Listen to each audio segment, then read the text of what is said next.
2.5 cup साबुदाणा घेतला होता. 2 ते 3 वेळा पाण्याने स्वच्छ धुवून साबुदाणा भिजत ठेवायचा. साबुदाणा बुडेल इतपत त्यामध्ये पाणी घालून 7 ते 8 तास भिजवून घ्यायचा. अगदी मोकळा सळसळीत साबुदाणा भिजला जातो. खूप ओलसर ठेवायचा नाही आणि अगदी व्यवस्थित साबुदाणा भिजला आहे. लगेचच यापासून उपवासाची पहिली रेसिपी बनवूया. त्यासाठी 1 वाटी घेतलेला आहे भिजवलेला साबुदाणा. अर्धा चमचा जिरे, अर्धा चमचा मीठ घालून घेतलं. मीठ तुम्ही तुमच्या चवीनुसार कमी जास्त करू शकता. पाव चमचा लाल तिखट घातलं आहे. 1 ते 2 चमचे ओलं खोबरं घेऊन त्याचे हे जाडसर काप करून घेतले. त्यानंतर पाव चमचा घातला आहे हिरवी मिरचीची पेस्ट आणि 3 चमचे भाजलेल्या शेंगदाण्याचा कूट घालून घ्यायचा. हा कूट थोडासा जाडसरच करायचा, खूप बारीक पावडर करायची नाही. त्यानंतर थोडीशी कोथिंबीर घातली आहे. एक मध्यम आकाराचा उकडलेला बटाटा घेऊन तो किसून घ्यायचा. किसून घेतल्यामुळे बटाट्याचे जाडसर तुकडे राहत नाही आणि हे जे मिश्रण आहे ते अगदी व्यवस्थित तयार होतं. आता हे व्यवस्थित मिक्स करून घ्यायचं. बरं, जर तुम्ही उपवासाला लिंबू खात असाल, कढीपत्ता खात असाल तर तो देखील तुम्ही यामध्ये घालू शकता. यामध्ये जरासुद्धा पाणी घालायचं नाही. बटाट्याचा जो काही ओलसरपणा आहे त्यामध्येच हे मिश्रण व्यवस्थित मिक्स करून घ्यायचं. बघाल तर अगदी परफेक्ट आपलं हे पीठ तयार झालं. या मिश्रणापासून आपण उपवासाचा कमी तेलात तयार होणारा पदार्थ बनवणार आहोत.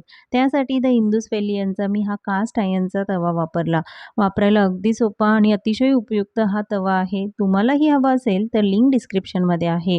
कुपन कोड शगुन12 वापरून तुम्ही 40+12% डिस्काउंट मिळवू शकता. तव्याला हलकंसं तेल लावून घ्यायचं आणि आपण जे मिश्रण बनवलं होतं त्यातला छोटा गोळा घेऊन हे थालीपीठ थापून घ्यायचं. थापताना खूप जाडसर किंवा खूप पातळ थापायचं नाही, थोडंसं मध्यम आकारातच थापून घ्यायचं. त्यानंतर गॅस मध्यम आचेवर ठेवून थालीपीठ भाजून घ्यायचं आहे. जर थालीपीठ तुम्ही खूप पातळ थापाल तर ते थंड झाल्यानंतर वातड होतं, खायला चांगलं लागत नाही. यावर झाकण ठेवून 5 मिनिटं मध्यम आचेवर वाफवून घेऊया, म्हणजे थालीपीठ आतपर्यंत व्यवस्थित शिजलं जाईल. त्यानंतर दुसऱ्या बाजूने पलटवून घ्यायचं. मध्यम आचेवरच थालीपीठ चांगलं व्यवस्थित भाजून घ्यायचं आहे. अगदी छान असं मऊसूत थालीपीठ तयार होतं, जरासुद्धा वातड होत नाही. मोजक्या साहित्यामध्ये कमी तेलात उपवासाचा झटपट असा हा साधा सोपा पदार्थ. बरं, आता जर तुम्हाला तव्यावर थालीपीठ थापता येत नसेल, तर काय करायचं, केळीचं पान, सुती कपडा ओला करून घ्यायचा किंवा मग प्लास्टिकची पिशवी असते त्याला हलकंसं तेल लावून घ्यायचं आणि नसेलच तर असा फॉइल पेपर असेल त्यावर तुम्ही थालीपीठ थापून घेऊ शकता. नेहमीचे थालीपीठ आपण जसे बनवतो तसेच बनवायचे आहेत, पण थापताना थोडेसे मध्यम आकारात थापायचे. खूप जास्त पातळ किंवा खूप जास्त जाडसर अजिबात थापू नका. पातळ जर थालीपीठ थापाल तर ते थंड झाले की वातड होतात, खायला चांगले लागत नाही. अगदी थंड झाल्यावर सुद्धा मऊ लुसलुशीत राहणारे असे उपवासाचे थालीपीठ. लगेचच उपवासाचा दुसरा पदार्थ बघणार आहोत. यासाठी 1 वाटी भिजवलेला साबुदाणा घेतला. आता हे जे काही साहित्य घेतलं आहे यामध्ये 2 ते 3 व्यक्तींसाठी उपवासाचा हा पदार्थ तयार होतो. त्यानंतर 2 मध्यम आकाराचे शिजवलेले बटाटे घेऊन ते किसून घ्यायचे किंवा अगदी बारीक स्मॅश करून घ्यायचे आहे. बटाट्याचे अजिबात तुकडे त्यामध्ये राहता कामा नये. उपवासाचा हा पदार्थ बनवायला अगदी सोपा आहे. अगदी पटकन तयार होतं आणि उपवासाचे पदार्थ बघाल तर मोजक्या साहित्यात तयार होतात. त्यामुळे जास्तीचा पसार अजिबात पडत नाही. त्यानंतर यामध्ये अर्धा चमचा जिरे, चवीनुसार मीठ, तर मी अर्धा चमचाच मीठ घालून घेतलं. 1 मोठा चमचा इथे हिरवी मिरचीची पेस्ट, थोडीशी बारीक चिरलेली कोथिंबीर आणि दाण्याचा कूट घालून घेतला आहे 3 ते 4 चमचे. तुमच्या आवडीनुसार तुम्ही हे साहित्य कमी जास्तही करू शकता. उपवासासाठी जर हा पदार्थ बनवणार नसाल, तर यामध्ये तुम्ही कढीपत्ता, लिंबाचा रस आणि अजूनही मसाले वापरू शकता. आता हे व्यवस्थित मिक्स करून घेतलं. 5 मिनिटं हे बाजूला ठेवूया. तोपर्यंत या पदार्थामध्ये घालण्यासाठी आपण स्टफिंग बनवणार आहोत.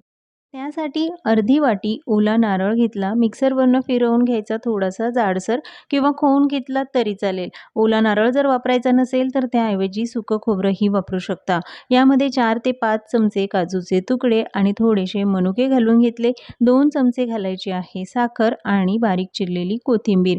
यामध्ये तुम्हाला आवडत असेल तर एक बारीक चिरलेली हिरवी मिरची घालू शकता. लिंबाचा रसही वापरू शकता. आता हे व्यवस्थित मिक्स करून घ्यायचं आणि आपलं हे स्टफिंग तयार झालं. यामुळे उपवासाचे जे अप्पे आहेत ते खायला अप्रतिम लागतात. उपवासासाठीचे अप्पे बनवताना हे जे सारण आहे ते पॅटीसमध्ये देखील वापरलं जातं. जर तुम्हाला उपवासाचे पॅटीस बनवायचे असतील तर त्याला देखील हेच सारण वापरायचं आहे. त्यानंतर हाताला हलकंसं तेल लावून घ्यायचं आणि अगदी छोटे हे मिश्रणाचे गोळे करून घ्यायचे. खूप मोठे करायचे नाही. हे मिश्रण हातावर घेऊन हलकंसं प्रेस करून घ्यायचं आणि त्यानंतर यामध्ये घालायचं आहे सारण. तर अगदी 1 चमचा सारण यामध्ये घालून घेतलं. हे स्टफिंग घातल्यामुळे उपवासाचे जे अप्पे आहेत ते खायला अप्रतिम लागतात, थोडेसे वेगळ्या चवीचे देखील. सारण घातल्यानंतर या कडा व्यवस्थित बंद करून घ्यायच्या आहेत, म्हणजे सारण बाहेर येणार नाही आणि पुन्हा एकदा एकसारखा गोळा करून घ्यायचा. अगदी साधी सोपी पद्धत आणि पटकन तयार होतात. जराही जास्तीचा वेळ लागत नाही. अशाच पद्धतीने राहिलेले सगळे अप्पे बनवून घेतले आणि आता आपण हे अप्पे पात्रामध्येच बनवणार आहोत. त्यासाठी अप्पे पात्र चांगलं गरम झालं, तेल किंवा तूप लावून घ्यायचं आणि त्यामध्ये आपण जे अप्पे बनवून घेतले आहेत ते घालून घ्यायचे. तुम्हाला जर हवं असेल तर हे तुम्ही डीप फ्राय देखील करू शकता. पण कमी तेलात उपवासाचा हा पदार्थ, त्यामुळे ॲसिडिटी होत नाही. बऱ्याच वेळा तेलकट पदार्थ खाल्ल्यामुळे ॲसिडिटी होते. म्हणूनच कमी तेलात तयार होणारा उपवासाचा हा पदार्थ यासाठी अप्पे पात्रामध्ये बनवला आहे. गॅस मध्यम आचेवर ठेवायचा. सगळ्या बाजूने अप्पे व्यवस्थित भाजून घ्यायचे. त्यामुळे ते सतत हलवत राहायचे, म्हणजे एकसारखे भाजले जातात. आवश्यकता असेल तरच तूप किंवा तेल घालायचं. यावर झाकण ठेवण्याची अजिबात गरज नाही. हे अप्पे व्यवस्थित भाजण्यासाठी 5 ते 7 मिनिटं लागतात. सोनेरी रंगावर मस्त असे आपले हे उपवासाचे अप्पे तयार झाले. काही मिनिटात तयार होणारा कमी तेलात उपवासाचा पदार्थ लहानांपासून मोठ्यांपर्यंत सगळे आवडीने खातील. गरमागरम उपवासाचे अप्पे दहीसोबत, चटणीसोबत किंवा काहीही नसेल तर नुसतेच खायलाही अप्रतिम लागतात. यावर मस्त असं गोड दही घालून उपवासासाठीचा अगदी साधा, सोपा आणि नवीन पदार्थ. लगेचच आपण तिसरा पदार्थ बघणार आहोत, जो बनवायला अगदीच सोपा आहे. यासाठी मी 2 मध्यम आकाराचे उकडलेले बटाटे घेतले, ते किसून घ्यायचे. बऱ्याच वेळा बटाटे शक्य असेल तर किसूनच घ्या किंवा मग अगदी बारीक स्मॅश करून घ्यायचे, ज्यामुळे बटाट्याचे तुकडे अजिबात राहता कामा नये. यामध्ये 1 चमचा हिरवी मिरचीची पेस्ट घालून घेतली, अर्धा चमचा जिरे घातले, चवीनुसार मीठ घालायचं. मीठ तुम्ही तुमच्या आवडीनुसार कमी जास्त करू शकता. थोडेसे घातलेले आहेत ओल्या नारळाचे काप आणि बारीक चिरलेली कोथिंबीर. त्यानंतर यामध्ये शेंगदाण्याचा कूट घालून घ्यायचा, पण हा जो कूट आहे तो थोडासा जाडसर करायचा, खूप बारीक पावडर करायची नाही. इथे मी 4 ते 5 चमचे शेंगदाण्याचा कूट घालून घेतला, 1 चमचा घातलेली आहे साखर. आता हे व्यवस्थित मिक्स करून घ्यायचं. हिरवी मिरची जर वापरायची नसेल तर त्याऐवजी तुम्ही फक्त लाल तिखट वापरू शकता. 1 वाटी घातला आहे साबुदाणा. हा भिजवलेला साबुदाणा आहे. त्यानंतर हे व्यवस्थित मिक्स करून घ्यायचं. तुम्ही जर उपवासाला काळी मिरी पावडर, आलं किंवा कढीपत्ता खात असाल तर हे पदार्थसुद्धा तुम्ही यामध्ये घालू शकता. आता हे मिश्रण तयार झालं आहे. बटाट्याचा ओलसरपणा आणि साबुदाणा जो असतो त्यामध्येच हे व्यवस्थित तयार होतं. वेगळं असं पाणी किंवा तेल घालण्याची अजिबात गरज पडत नाही. हाताला हलकंसं तेल लावून घ्यायचं, म्हणजे मिश्रण हाताला चिकटणार नाही आणि त्यानंतर ह्या मिश्रणाचा हा गोळा घेऊन थोडासा जाडसर हा वडा थापून घ्यायचा आणि मध्ये असं हे छिद्र करून घ्यायचं, जसे आपण मेदूवडे बनवतो. या पद्धतीने वडे बनवले की मस्त असे कुरकुरीत तयार होतात, आतपर्यंत व्यवस्थित शिजले जातात आणि अशाच पद्धतीने राहिलेले सगळे वडे बनवून घेतले. वड्यांचं मिश्रण बनवताना खूप सैलसर भिजवायचं नाही, थोडंसं घट्टसरच भिजवायचं, त्यामुळे वडे तेलामध्ये फुटत नाहीत. आता तेल चांगलं गरम झालं, पण ते कितपत गरम हवं, जेव्हा आपण हे मिश्रण तेलामध्ये घालू तर लगेचच तेलावर तरंगतं. इतपत हे तेल गरम आहे. खूप धूर निघेपर्यंत तेल गरम करायचं नाही. वडे तळताना गॅस मीडियम टू हाय फ्लेमवर ठेवायचा आणि मस्त सोनेरी रंगावर वडे तळून घ्यायचे आहेत. वडे तळण्यासाठी अगदी 5 ते 6 मिनिटं लागतात, पण खूप कमी आचेवर वडे अजिबात तळायचे नाही.